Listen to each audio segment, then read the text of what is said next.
আসসালামু আলাইকুম সুপ্রিয় শিক্ষার্থী, পাপেল এডুকেশনের পক্ষ থেকে সবাইকে স্বাগতম জানাচ্ছি।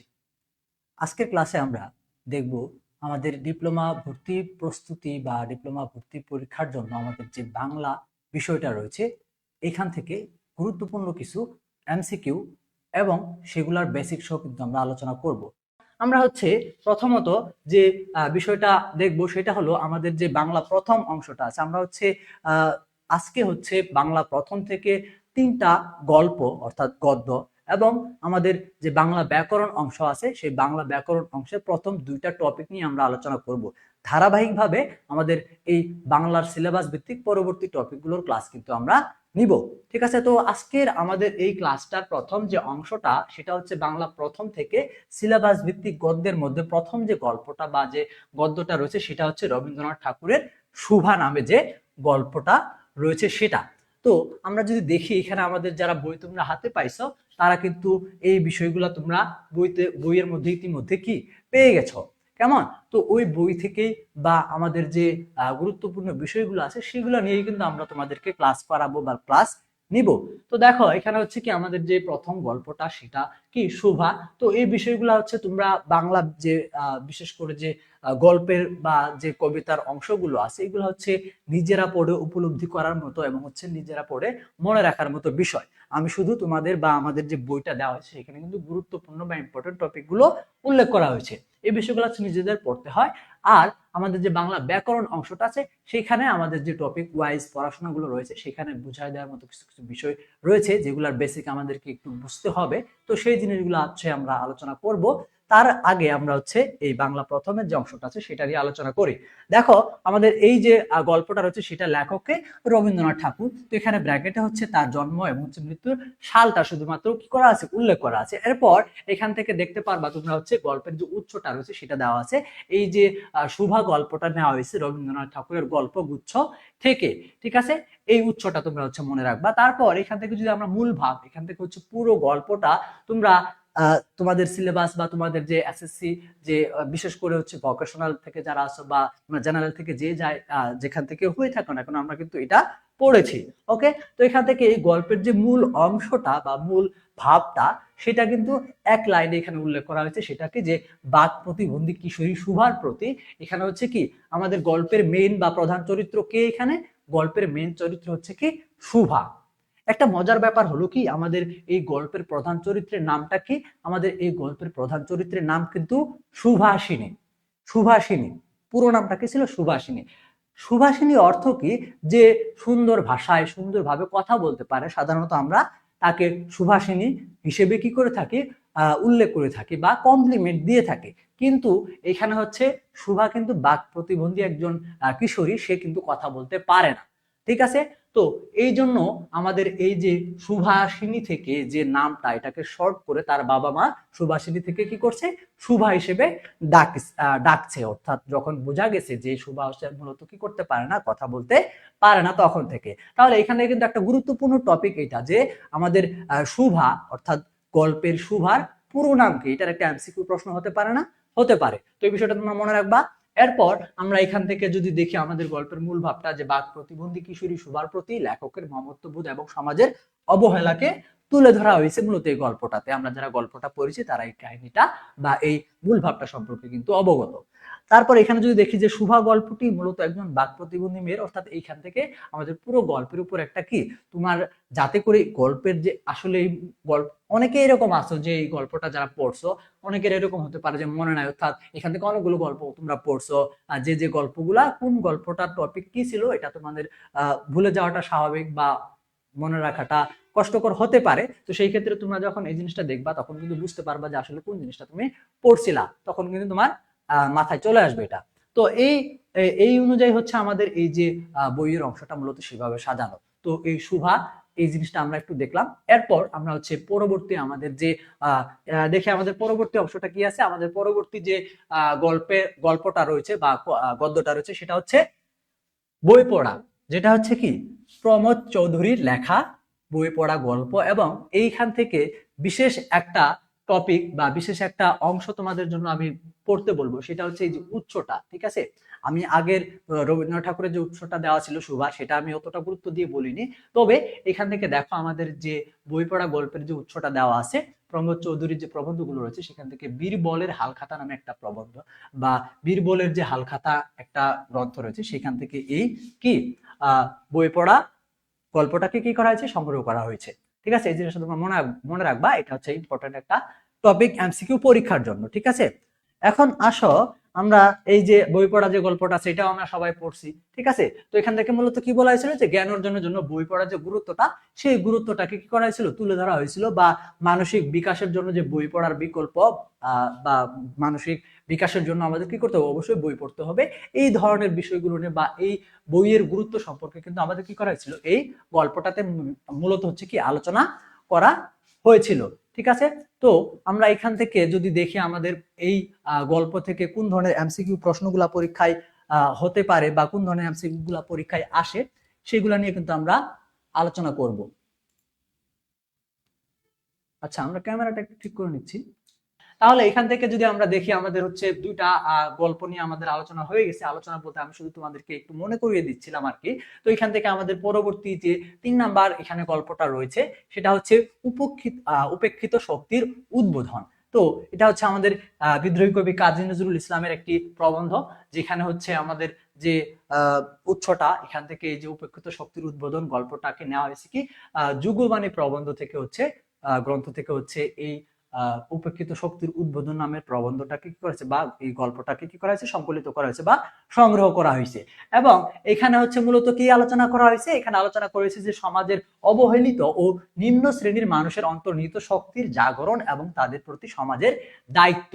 তো এই বিষয়টা নিয়ে হচ্ছে আমাদের এই গল্প বা এই যে রচনাটা, এটা হচ্ছে কি মূল ভাব বা মূল বিষয়বস্তু। ঠিক আছে, এখন আমি তোমাদেরকে এই 3টা গল্প বা এই 3টা প্রবন্ধের উপর ভিত্তি করে কিছু এমসিকিউ প্রশ্ন রাখছি ইম্পর্টেন্ট, এবং আমাদের বইটা তোমরা যারা ইতিমধ্যে পাইছো তারা কিন্তু এখানে প্রত্যেকটা টপিকের জন্য আরো বিশেষ আরো হচ্ছে গুরুত্বপূর্ণ এমসিকিউ গুলো তোমরা পাবা। ঠিক আছে, তো আমি এখানে কিছু কিছু এমসিকিউ প্রশ্ন তোমাদেরকে দেখাবো, অবশ্যই তোমরা এমসিকিউটা অ্যান্সার করবা, আমি পরবর্তীতে তোমাদেরকে সেই অ্যান্সারটা ব্যাখ্যা সহ উত্তর সহ দেখাই দিব। ঠিক আছে, তো এখান থেকে দেখো আমরা হচ্ছে প্রথম আচ্ছা, এখান থেকে আমাদের আরো একটা গল্প রয়েছে, সেটা হচ্ছে মমতাদি। মমতাদি থেকে যদি আমরা দেখি এখান থেকে কি আছে, আমাদের যে মমতাদি গল্পটা রয়েছে সেটা হচ্ছে কি মানিক বন্দ্যোপাধ্যায়ের লেখা হচ্ছে একটা গল্প, যেটা হচ্ছে মানিক বন্দ্যোপাধ্যায়ের সরীসৃপ গল্প গ্রন্থ থেকে সংগ্রহ করা হয়েছে। এবং এই গল্পের যে মূল ভাবটা সেটা হলো যে দারিদ্র্যের কষাঘাতে জর্জরিত একজন গৃহকর্মীর আত্মসম্মানবোধ এবং মানসিক মূল্যবোধের প্রকাশ। এই গল্পে মমতাদি যে রয়েছেন তিনি হচ্ছেন একজন কি দারিদ্র গৃহকর্মী, হচ্ছে তিনি হচ্ছে কি এই গল্পের মেন চরিত্রটা, তার দিক থেকে বা তার বিষয়বস্তুগুলা সম্পর্কে এই গল্পে কিন্তু কি করা হয়েছে, বর্ণনা করা হয়েছে। তোমরা অবশ্যই বুট বই থেকে কিন্তু অবশ্যই গল্পটা কি করে নিবা, একটু পড়ে নিবা, তা না হলে কিন্তু তোমাদের এই যে বেসিক গুলো বা লাইন বাই লাইন অথবা তোমাদের যে এমসিকিউ প্রশ্নগুলো হতে পারে গল্পের ভিতর থেকে, সেগুলো কিন্তু কি হবে, মিস হয়ে যেতে পারে। এজন্য অবশ্যই প্রত্যেকটা গল্প তোমরা সময় করে পড়ে নিবা। এবং আমাদের বইটা যারা পাইছো তারা কিন্তু আমাদের ওই বইয়ের মধ্যে যে এমসিকিউ গুলা দেওয়া আছে সেইগুলা কিন্তু তোমরা দেখে নিতে পারো, কারণ এই এমসিকিউ গুলা হচ্ছে তোমাদের জন্য এই প্রত্যেকটা গল্প বলো বা কবিতা বলো সেখান থেকে ইম্পর্টেন্ট এবং গুরুত্বপূর্ণ, যেগুলা থেকে প্রশ্ন হয় বা হতে পারে। ঠিক আছে, আচ্ছা, এখন আমরা যদি দেখি আমাদের যে এমসিকিউ প্রশ্নগুলো রয়েছে, প্রথম যে এমসিকিউ প্রশ্নটা সেটা হচ্ছে তোমাদের যে শুভা গল্পটা আমি দেখাইলাম বা যে শুভা গল্পটা আমাদের সিলেবাসে রয়েছে, সেই শুভা গল্পের প্রশ্ন, যেখানে প্রশ্নটা বলছে যে শুভা গল্পের শুভার গলার স্বরকে কার সঙ্গে তুলনা করা হয়েছে। শুভার কণ্ঠকে কার সঙ্গে তুলনা করা হয়েছে, যদিও শুভা কি করতে পারে না, কথা বলতে পারে না, তারপরে ওইখানে আমাদের কি প্রশ্ন হচ্ছে যে মানে আমাদের গল্পে শুভার সেই গলার স্বরকে একটা বিষয় বা একটা উদাহরণস্বরূপ কি করা হয়েছে, তুলনা বা উপমা দেওয়া হয়েছিল। সেটা কি আমাদের এখানে অপশন গুলো যদি দেখো, এখান থেকে বসন্তের কোকিল, পাহাড়ের ঝর্ণা, গাছের নতুন কিশলয়, আর হচ্ছে কি সকালবেলার শান্ত নদী। ঠিক আছে, তাহলে এখান থেকে আমাদের যে অ্যান্সারটা সেটা হচ্ছে কি গাছের নতুন কিশলয়, গ নাম্বারটা হচ্ছে কি আমাদের কি অ্যান্সার হবে। এখান থেকে আমাদের বেশিরভাগ শিক্ষার্থীরা তোমরা এটা অ্যান্সার করতেছো, আমি একটু দেখি আমাদের সঠিক অ্যান্সার কোনটা। ঠিক আছে, আচ্ছা, এখন এখানে যদি খেয়াল করো তাহলে তুমি এখান থেকে দেখতে পাবা আমাদের যে সঠিক অ্যান্সারটা দেওয়া আছে সেটা কি নতুন গাছের কিশলয়, অর্থাৎ গ নাম্বারটা সঠিক অ্যান্সার। কেন সঠিক অ্যান্সার গ নাম্বারটা, আমাদের এই অ্যান্সার অনুযায়ী একটা ব্যাখ্যা এখানে উল্লেখ করে দেওয়া আছে, যে ব্যাখ্যাগুলো আমাদের বইতেও সুন্দরভাবে গুছিয়ে দেওয়া আছে, যাতে করে তোমরা এখান থেকে এই যে অ্যান্সারটা কেন হইলো, বা তুমি যে বললে এখানে পাহাড়ের ঝর্ণা বা শান্ত এখান থেকে গ নাম্বারটা বলছিল যে সকালবেলা শান্ত নদী, এটা কেন হইলো না, তো এই বিষয় সম্পর্কে যাতে তুমি বুঝতে পারো এই জন্য হচ্ছে আমাদের ব্যাখ্যাগুলো রাখা। এখানে যদি দেখো ব্যাখ্যাটাতে কি বলছে, যে গল্পের যে অংশটাতে মূলত এই উপমাটা বা তুলনাটা করা হয়েছিল সেই অংশ অনুযায়ী রেফারেন্স দেওয়া আছে। যেমন গল্পে বলা হয়েছে সুভার মা মনে করতেন তার মেয়ের মুখের ভাষা নেই, ঠিক আছে, তো এটি তাদের গর্ভের কলঙ্ক, ঠিক আছে, অর্থাৎ সুভার মা মনে করতেন যে সুভা যে কথা বলতে পারে না, এটা হচ্ছে তার কি তিনি যে সুভাকে জন্ম দিয়েছেন এই ক্ষেত্রে হচ্ছে তার গর্ভের কলঙ্ক হিসেবে তিনি এখানে এটাকে কি করছে, উল্লেখ করছে। এবং তাই হচ্ছে মূলত সুভার গলার স্বর অর্থাৎ কথা বলতে না পারার কারণে মূলত হচ্ছে এখান থেকে কিশলয়ের মতো নরম ও শান্ত সে হচ্ছে কি ছিল।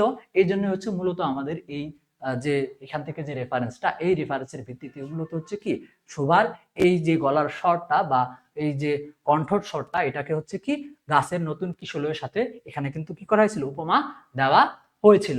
আচ্ছা, আশা করি আমরা এই বিষয়টা বুঝতে পারছি। এরপর হচ্ছে আমরা পরবর্তী এমসিকিউ প্রশ্নটা যদি দেখি তাহলে কি হবে, এখান থেকে দেখো আমাদের 2 নাম্বার এমসিকিউটা হচ্ছে এই যে দেখো, আমি কিন্তু এটা তোমাদের বলছিলাম যে সুভার পুরো নাম কি ছিল, সুভার পুরো নাম কি ছিল, এটা কিন্তু আমি অলরেডি বলে দিছি, তো সবাই এটার অ্যান্সার করতে পারবা তোমরা, আমি বলে মনে করি। কারণ হচ্ছে কি আমরা এই শুরুতে কিন্তু এই জিনিসটা তোমাদেরকে আমি পয়েন্ট আউট করে বলে দিছিলাম।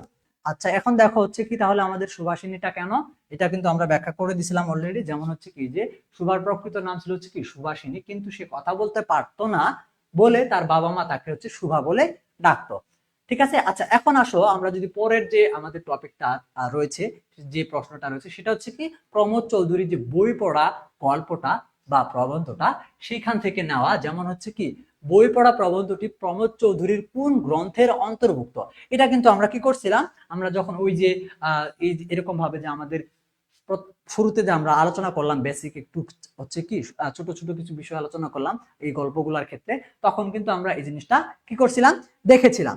আমাদের অ্যান্সারটা হবে কি বীরবলের হালখাতা, বীরবলের হালখাতা যে ইয়েটা আছে আমাদের কি প্রমোদ চৌধুরীর যে গ্রন্থটা রয়েছে সেই গ্রন্থের একটা অংশ হচ্ছে কি এই বই পড়া প্রবন্ধটা, ঠিক আছে। আচ্ছা, আমরা অ্যান্সারটা যদি দেখি সেটাও আমরা দেখতে পাবো, এই যে আমাদের খ নাম্বার যে অ্যান্সারটা সেটা কি আমাদের এই প্রশ্নের জন্য সঠিক অ্যান্সার, ঠিক আছে। বই পড়া যে প্রবন্ধটা এটা হচ্ছে প্রমোদ চৌধুরীর কি বীরবলের হালখাতা গ্রন্থ থেকে নেওয়া, ঠিক আছে।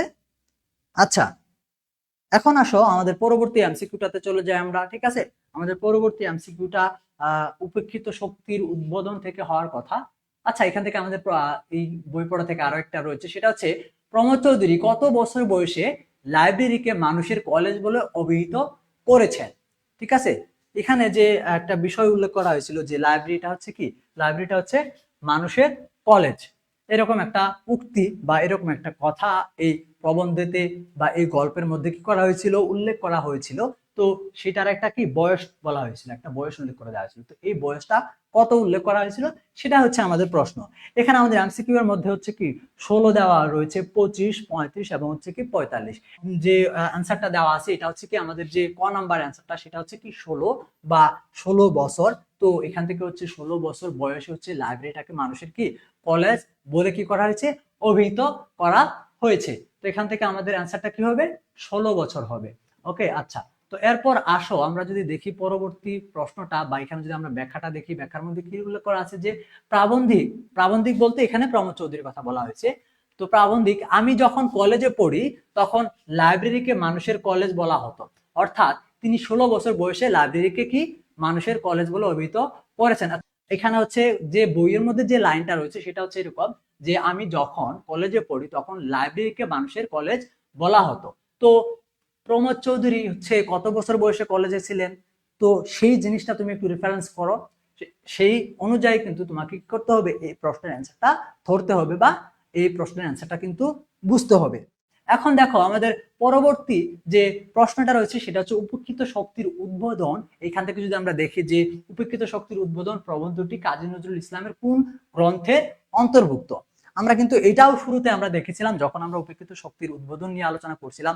যুগবাণী যে আমাদের কি আছে যে গ্রন্থটা রয়েছে কাজী নজরুল ইসলামের, সেই গ্রন্থ থেকে হচ্ছে যুগবাণী গ্রন্থ থেকে হচ্ছে উপেক্ষিত শক্তির উদ্বোধন এই প্রবন্ধটাকে কি করা হয়েছে, সংগ্রহ করা হয়েছে, বা এই প্রবন্ধটা এই অংশ থেকে এই গ্রন্থ থেকে নেওয়া হয়েছে। আচ্ছা, আসলে হচ্ছে আমাদের এই প্রশ্নের আচ্ছা সরি, এখান থেকে হচ্ছে আমাদের যুগবাণী বলতে এখান থেকে হচ্ছে রুদ্র। আচ্ছা, আমি যদি এখানে দেখি, আমি তো তোমাদেরকে পড়াইলাম শুরুতে না, এখানে কি ছিল আমাদের এখানে একটা, এই যে এটা হবে যুগবাণী হবে, ঠিক আছে, যুগবাণী। আচ্ছা, আমরা হচ্ছে বই, আমাদের বইয়ের যে বেসিক আলোচনাটা, সেই বেসিক আলোচনার মধ্যে হচ্ছে এখানে যুগবাণী উল্লেখ করা আছে। তবে এখানে যে আমাদের বইয়ের অ্যান্সারটা দেওয়া ছিল, সেই অ্যান্সারের মধ্যে হচ্ছে কি এই যে কি এখানে হচ্ছে ভুলবশত টাইপিং মিস্টেকের কারণে এরকম হচ্ছে কিছু কিছু ক্ষেত্রে আমাদের ভুল রয়েছে, যেগুলো হচ্ছে তোমরা ধরতে পারবা। এবং হচ্ছে আমাদের বেসিক আলোচনা যেগুলো আছে, সেই বেসিক আলোচনাগুলোর মধ্যে কিন্তু আমরা কি এই জিনিসগুলো কিন্তু আমাদের ক্লিয়ার কনসেপ্ট বা ক্লিয়ার করে দেওয়া আছে, ঠিক আছে। আচ্ছা, ওকে, তো এখান থেকে হচ্ছে কি করলাম আমরা, এখান থেকে যে সঠিক অ্যান্সারটা হবে কি যুগবাণীটা হবে আমাদের কি সঠিক অ্যান্সার। তবে আমাদের বইয়ের যে অ্যান্সারটা দেওয়া আছে সেখানে কিন্তু একটু মিস্টেক হয়েছে, এটা তোমরা অবশ্যই কি করবা, খেয়াল রাখবা। আচ্ছা, এখন দেখো আমাদের যে পরবর্তী এমসিকিউটা আছে, আর কোন এমসিকিউ আছে কিনা আমরা একটু দেখি। আমাদের পরবর্তীতে লেখক কাদের চাষা মজুর বলে উল্লেখ করেছেন। তো উপেক্ষিত শক্তির উদ্বোধন গল্প বা যে আছে সেখানে হচ্ছে কাজী নজরুল ইসলাম চাষা মজুর বলতে কাদেরকে উল্লেখ করেছেন বা চাষা মজুর হিসেবে কাদেরকে আখ্যায়িত করেছিলেন। তো এখানে দেখো আমাদের যে খ নাম্বার প্রশ্নটা রয়েছে সেটা হচ্ছে কি, সরি, খ নাম্বার যে অপশনটা রয়েছে, যে সমাজের নিম্ন শ্রেণীর শ্রমজীবী যারা আছে তাদেরকে মূলত হচ্ছে চাষা মজুর হিসেবে উল্লেখ করা হয়েছে।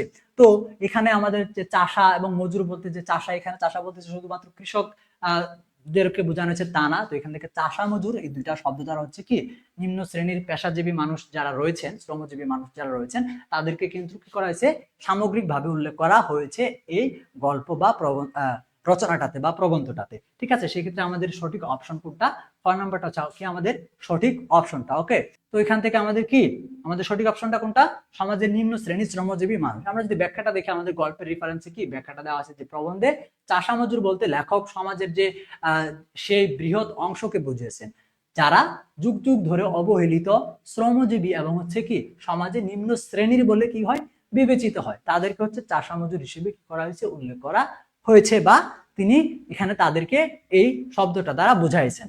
আচ্ছা, এখন আমাদের পরবর্তী এখান থেকে যে বিষয়টা দেওয়া আছে সেটা হচ্ছে আমাদের বাংলা যে দ্বিতীয় পত্র অংশটা রয়েছে, সেই বাংলা দ্বিতীয় পত্র থেকে। তাহলে আমরা আজকে মূলত হচ্ছে যে অংশগুলো দেখেছি বাংলা প্রথম থেকে, সেটা হলো মূলত কি আমাদের প্রথমত সুভা দেখেছি, সুভার পর আমরা হচ্ছে বই পড়া দেখেছি, বই পড়ার পর অপেক্ষিত শক্তির উদ্বোধন, এবং হচ্ছে কি আমরা মমতাদি নিয়েও আলোচনা করেছি। তবে মমতাদি থেকে আমাদের কোনো এমসিকিউ আজকের এই ক্লাসের টপিকটাতে রাখা হয়নি, পরবর্তী ক্লাস আমরা রাখবো।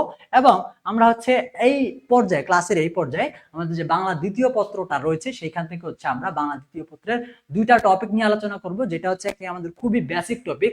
আমরা হচ্ছে আজকের শুরুর দিনে হচ্ছে আমরা যে একটু জটিল ধরনের যে টপিকগুলো আছে সেগুলোতে যাচ্ছি না, আমরা হচ্ছে আমাদের বইয়ের ধারাবাহিকতা অনুযায়ী ক্লাসগুলো কন্টিনিউ করবো। তো সেই ক্ষেত্রে আমাদের প্রথম যে অংশটা রয়েছে বাংলা দ্বিতীয় পত্রে, সেটা হচ্ছে কি বাংলা ভাষা নিয়ে আমাদের যে অধ্যায়টা বা টপিকটা রয়েছে সেটা।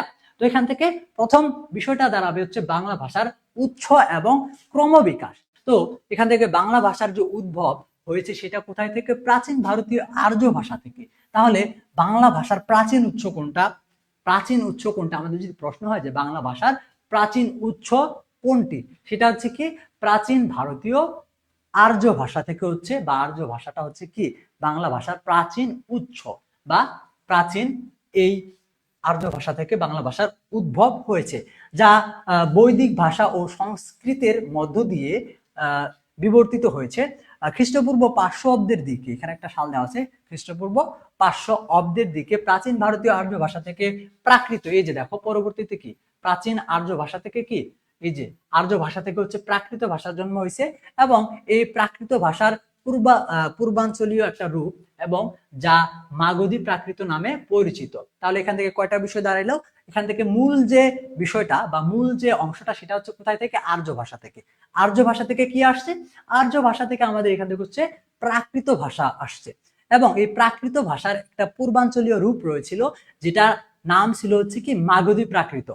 এই মাগধী প্রাকৃত থেকে হচ্ছে মূলত মাগধী প্রাকৃতের যে অপভ্রংশ, ঠিক আছে, এখান থেকে আচ্ছা এই যে দেখো মাগধী প্রাকৃতের অপভ্রংশ, এবং পরিশেষে এই বাংলা ভাষাটা কি হয়েছে, উদ্ভব হয়েছে। তাহলে এখান থেকে আমাদের এই যে বিবর্তনটা বা ক্রমবিকাশটা কিভাবে হয়েছে, প্রথমত এখান থেকে হচ্ছে আমাদের কি আর্য ভাষাটা, ঠিক আছে, ভারতীয় আর্য ভাষা। আর্য থেকে এখান থেকে কি, আর্য থেকে আমাদের আসছে প্রাকৃত ভাষা। ঠিক আছে, প্রাকৃত, আর্য থেকে কি প্রাকৃত, প্রাকৃত থেকে আবার কি মাগধী প্রাকৃত, মাগধী, এই যে আমাদের কি মাগধী প্রাকৃত।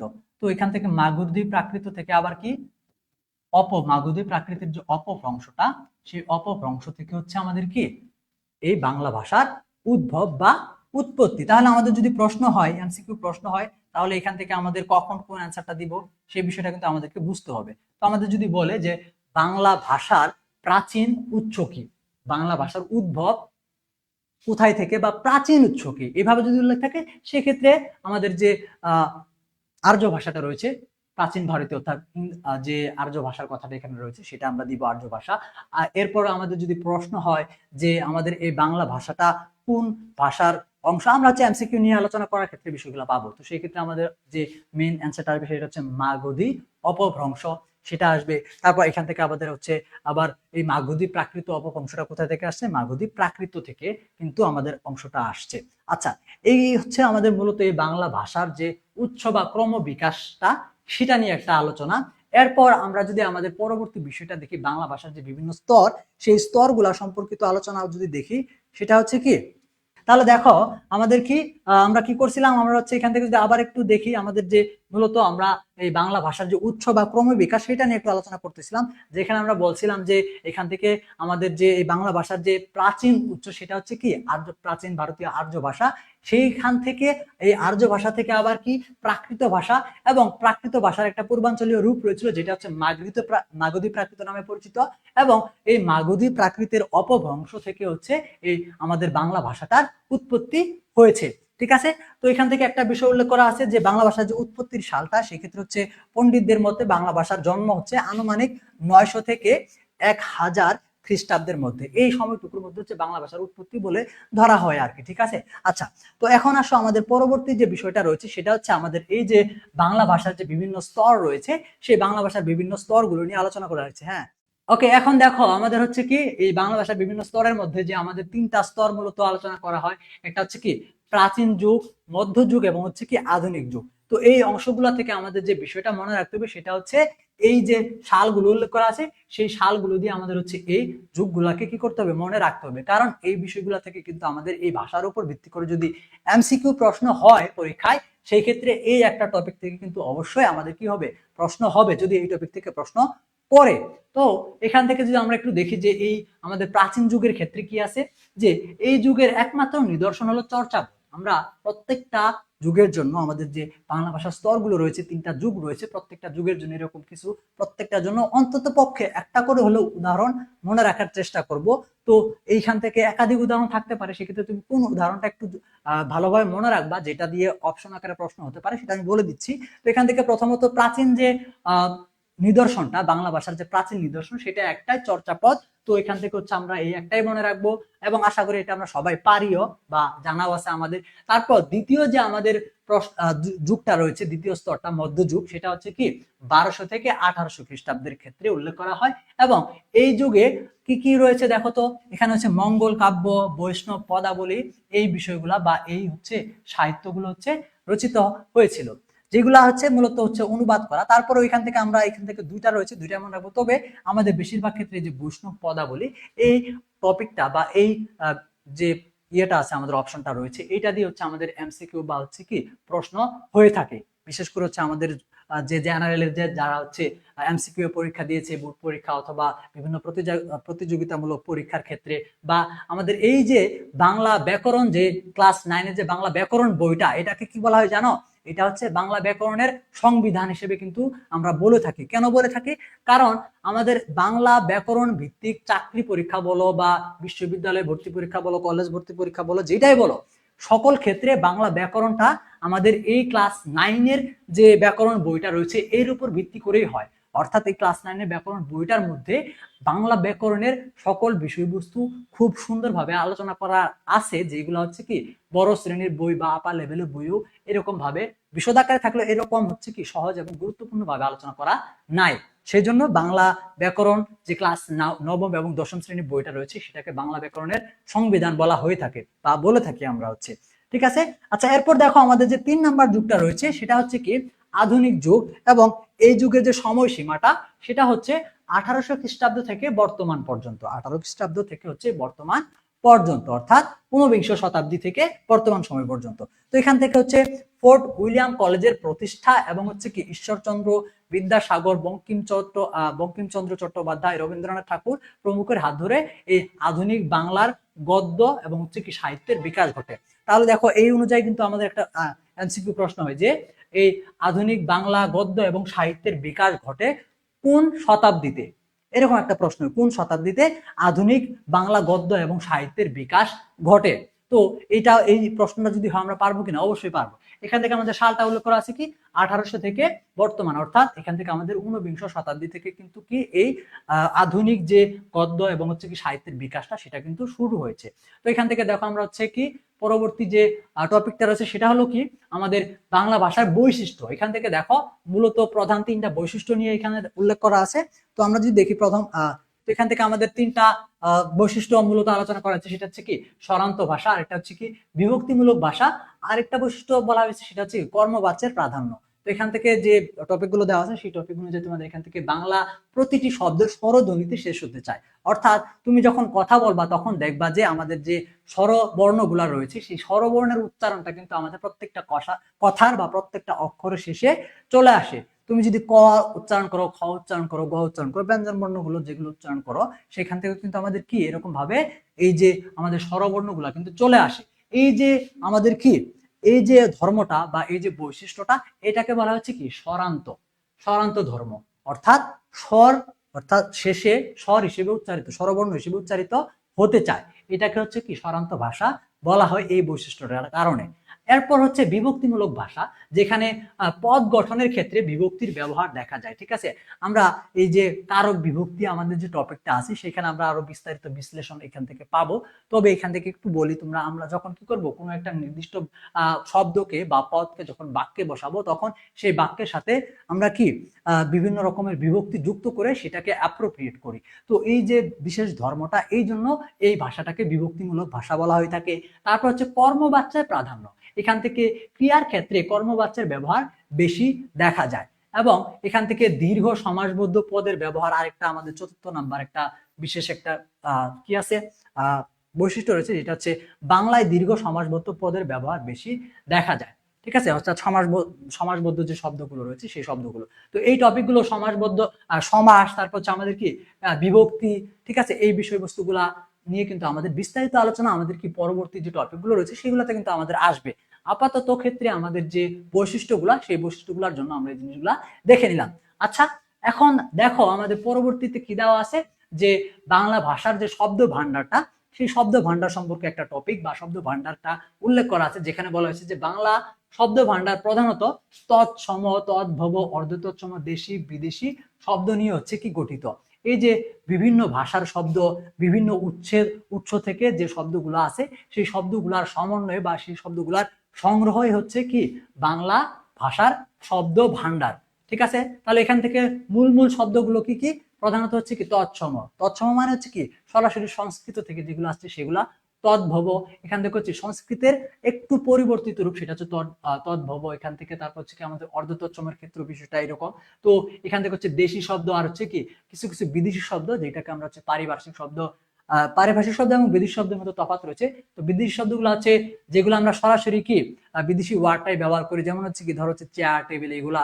তারপর হচ্ছে কি পারিভাষিক শব্দ নামে একটা বিষয় রয়েছে, সেটা হচ্ছে কি যেগুলা আমরা ইংরেজি শব্দের বা বিদেশি শব্দের অর্থ হিসেবে ব্যবহার করি, যেমন হসপিটাল থেকে হাসপাতাল, স্কুল থেকে বিদ্যালয়, এই যে বিষয়গুলো আসছে সেগুলো হচ্ছে কি পারিভাষিক শব্দ। ওকে, আচ্ছা, তো এইগুলার বিস্তারিত আলোচনা আমাদের এই অধ্যায়ে থাকছে না বা করতেছি না, আমরা হচ্ছে শুধুমাত্র বেসিক বা মৌলিক বিষয়গুলো জানতেছি, যেগুলো দিয়ে আমরা এমসিকিউ গুলা অ্যান্সার করতে পারবো। ঠিক আছে, এখন আসো আমাদের পরবর্তী যে আরেকটা বিষয়, এটা হচ্ছে উপভাষা ও প্রমিত ভাষা। প্রমিত ভাষা বলতে স্ট্যান্ডার্ড ল্যাঙ্গুয়েজ যেটা, সেটাকে প্রমিত ভাষা বলা হয়, বা প্রমিত ভাষা হচ্ছে আমাদের এই প্রমিত ভাষার ক্ষেত্রে, যেহেতু আমাদের একটা বাংলা ভাষা এই জন্য হচ্ছে প্রমিত বাংলা আমরা উল্লেখ করছি। আর হচ্ছে উপভাষা, উপভাষাটা আমরা আঞ্চলিক ভাষা যেটাকে বলে থাকি সেটা হচ্ছে উপভাষা।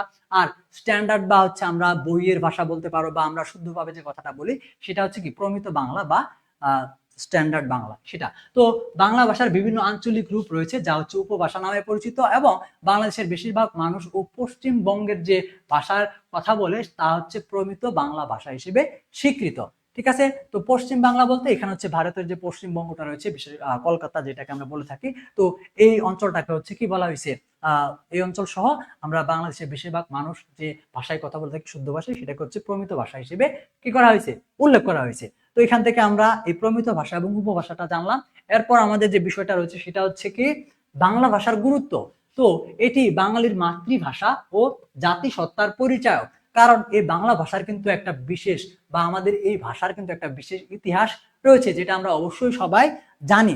ঠিক আছে, তো এই ক্ষেত্রে আমাদের যে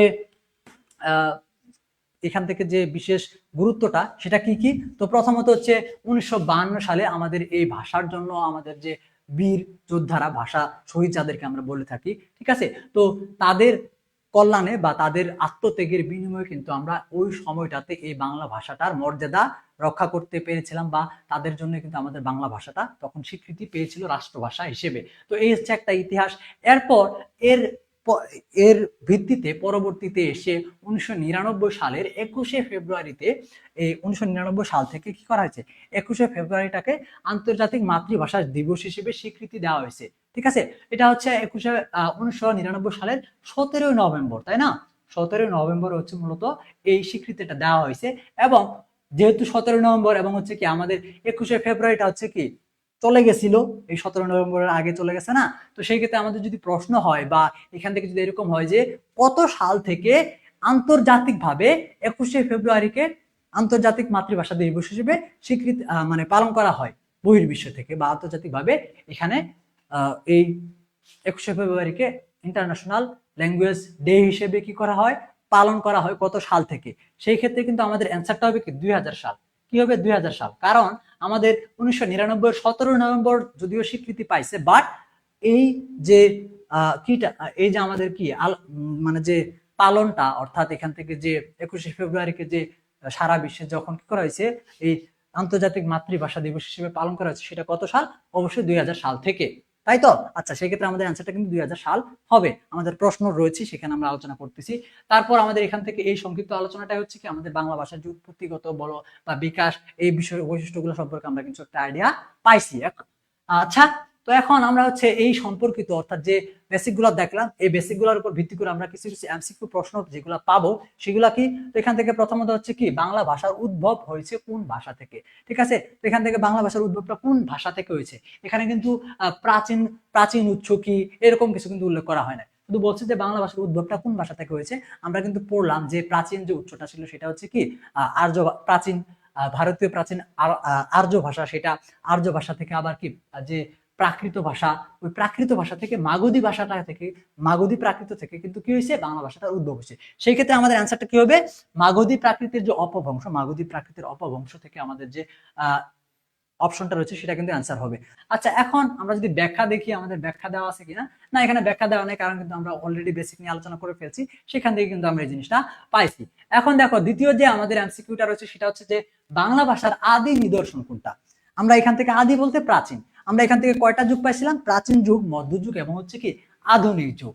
ঠিক আছে, তো প্রাচীন যুগের ক্ষেত্রে আমাদের কি ছিল এবং আমরা মধ্যযুগের ক্ষেত্রে কি কি শিখতে বলছিলাম, আর আমাদের যে আধুনিক যুগটা রয়েছে সেটা কি, সেটা হচ্ছে আমাদের যে গল্প মানে হচ্ছে বাংলা সাহিত্যে যে গল্প এবং কবিতার যে বিকাশটা ঘটছে সেটা কিন্তু আধুনিক যুগে ঘটছে।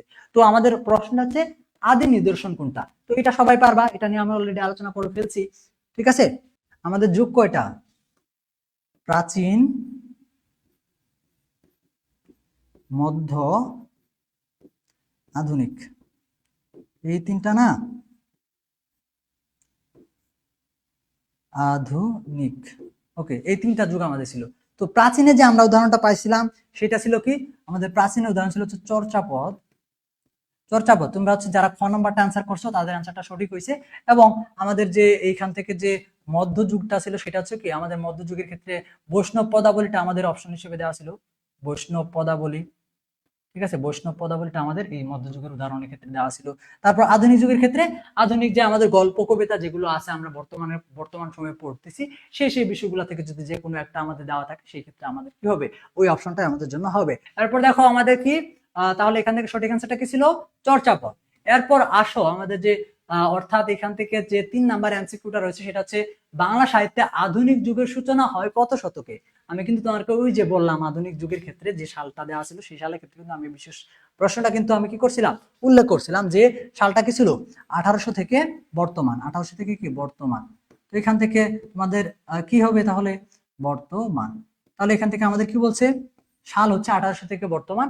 তার মানে যেহেতু আমাদের কি শতকের কথা বলা হয়েছে, 1800 থেকে বর্তমান অর্থাৎ 1800 থেকে যে শতকটা শুরু হয়েছে, 1800 থেকে কি আমাদের কি কোন শতক শুরু হয়েছে, 1800 থেকে আমাদের কি কোন শতক শুরু হয়েছে, অবশ্যই সেটা কি 19 শতকটা আমাদের কি হয়েছে, শুরু হয়েছে, তাই না। তাহলে এখান থেকে হচ্ছে কি আমাদের যে অপশনটা রয়েছে ঘ নাম্বারে সেটা হচ্ছে কি আমাদের সঠিক অপশন, অর্থাৎ ঊনবিংশ শতক হচ্ছে কি আমাদের যে সঠিক অ্যান্সার সেটা। তাহলে এখান থেকে হচ্ছে আমরা আজকে যে বিষয়গুলো দেখলাম সেগুলো কিন্তু আচ্ছা এখান থেকে আমাদের তিনটার পর আরো একটা আছে চারটা। ওকে, চারটা আমরা একটু দেখে ফেলি যেহেতু আছে হচ্ছে, এটা তো আমরা আলোচনা করছি যে 21শে ফেব্রুয়ারি আন্তর্জাতিক মাতৃভাষা দিবস হিসেবে কত সাল থেকে পালিত হয়ে আসছে। আন্তর্জাতিক মাতৃভাষা দিবস হিসেবে কত সাল থেকে, এই যে আমি কথাটা কিন্তু উল্লেখ করছিলাম যে কত সাল থেকে পালিত হয়ে আসছে। তো সেই ক্ষেত্রে কিন্তু আমাদের অ্যান্সারটা হবে অ্যাপ্রোপ্রিয়েট বা সঠিক অ্যান্সারটা হবে 2000 সাল। যদি বলতো যে কত সালে স্বীকৃতি পেয়েছে, কত সালে স্বীকৃতি পেয়েছে, সেই ক্ষেত্রে আমাদের অ্যান্সারটা কি দাঁড়াইতো 1999। এটা কিন্তু তোমাদেরকে মাথায় রাখতে হবে যে 1999 হচ্ছে কি স্বীকৃতির সাল, 1999 সালের 17ই নভেম্বর। ঠিক আছে, 17ই নভেম্বর এটা হচ্ছে আমাদের কি স্বীকৃতির সাল, এবং পালিত হওয়ার সাল কি অবশ্যই 2000 থেকে, কারণ 17ই নভেম্বরে স্বীকৃতি পাইলে 21শে ফেব্রুয়ারি কিভাবে আমাদের 1999 আমরা পালন করব আন্তর্জাতিক ভাবে, সেটা সম্ভব না। তো এই ক্ষেত্রে আমাদের সঠিক অ্যান্সারটা কি হবে, এখান থেকে এই যে 2000 সালটা সঠিক অ্যান্সার হবে। তো এখান থেকে দেখো এই যে 2000 সালটা সঠিক অ্যান্সার দেওয়া হবে। যদিও তোমাদের বইতে এখানে উল্লেখ করা আছে 1999, বাট তোমাদের বইতে কিন্তু এখানে ব্যাখ্যা দিয়ে দেওয়া আছে, ব্যাখ্যাতে কিন্তু বলে দেওয়া আছে যে এই যে 1999 সাল সেটাতে হচ্ছে কি মূলত স্বীকৃতি পাইছে, এবং আন্তর্জাতিক ভাবে এর যে পালিত হওয়ার যে সালটা সেটা কিন্তু 2000 সাল থেকে পালিত হওয়া শুরু হয়েছে। তোমাদেরকে প্রশ্নটাকে বুঝতে হবে আগে যে এখান থেকে কি বলছে, স্বীকৃতি সাল বলছে নাকি পালিত হওয়ার সাল বলছে। সেক্ষেত্রে কিন্তু আমাদের অ্যান্সারটা কি হবে, ভিন্ন হবে দুইটার ক্ষেত্রে। ওকে, আচ্ছা এই বিষয়টা মাথায় রাখবা। তো এরপর আমরা যদি পরবর্তী এমসিকিউ যেটা আছে সেটা দেখি কি আছে, যে বাংলা ভাষা কোন ভাষা পরিবারের অন্তর্ভুক্ত। তার মানে কি আমাদের এখান থেকে দেখো আমাদের এই যে বাংলা ভাষাটা রয়েছে, এই বাংলা ভাষাটা কোন ভাষার পরিবার বা কোন এর এর ভাষার যে উৎসটা রয়েছে সেটা কি ছিল আমাদের প্রাচীন আর্য ভাষা থেকে আসছিল। ওই আর্য ভাষাটা হচ্ছে কোন ভাষার অন্তর্ভুক্ত বা কোন ভাষার অন্তর্গত, সেই অনুযায়ী কিন্তু পরিবার বা ফ্যামিলিটা কিন্তু আসবে। ঠিক আছে, তো সেই ক্ষেত্রে আমাদের এই প্রশ্নের যে অ্যান্সারটা দেখি বুঝতে হবে। তাহলে এখান থেকে কি হয়েছে, আমাদের এই যে গ নাম্বার যে প্রশ্নের যে অপশনটা রয়েছে ইন্দো ইউরোপীয়, সেটা কিন্তু হচ্ছে কি আমাদের আজকের এই প্রশ্নের জন্য সঠিক অ্যান্সার। ঠিক আছে, তো আমাদের মূলত আজকের আলোচনাটা আমরা এই পর্যন্তই রাখবো, যেখানে আমরা আজকের ক্লাসটাতে যদি একটু ব্রিফ দিয়ে কি কি আলোচনা করলাম, বাংলা প্রথম পত্র থেকে আমরা হচ্ছে 4টা গল্পের বিশ্লেষণ, অল্প অল্প বিশ্লেষণ দেখেছি, বিশেষ করে মূল ভাবটুকু এবং হচ্ছে কবির নাম এবং উৎসটুকু, যেখানে ছিল আমাদের প্রথমত শুভা, তারপর ছিল হচ্ছে উপকৃত শক্তির উদ্বোধন, তারপর আমাদের ছিল হচ্ছে বই পড়া, এবং মমতাদি ছিল, এবং এমসিকিউ মমতাদি ব্যতীত অন্যান্য 3টা গল্প থেকে ছিল। আর আমরা বাংলা ব্যাকরণ থেকে প্রথম যে টপিকটা আমাদের আছে বাংলা ভাষা, তো এই বাংলা ভাষা থেকে কিন্তু আমরা আলোচনা করলাম আজকের ক্লাসটাতে। পরবর্তী ক্লাসে আমাদের বাংলা ব্যাকরণ থেকে বাংলা ভাষার রীতি নিয়ে যে টপিকটা আছে সেটা নিয়ে আলোচনা করব। ঠিক আছে, আমরা পরবর্তী ক্লাসে পরবর্তী যে টপিকটা আছে সেটা নিয়ে আলোচনা করব। আল্লাহ হাফিজ।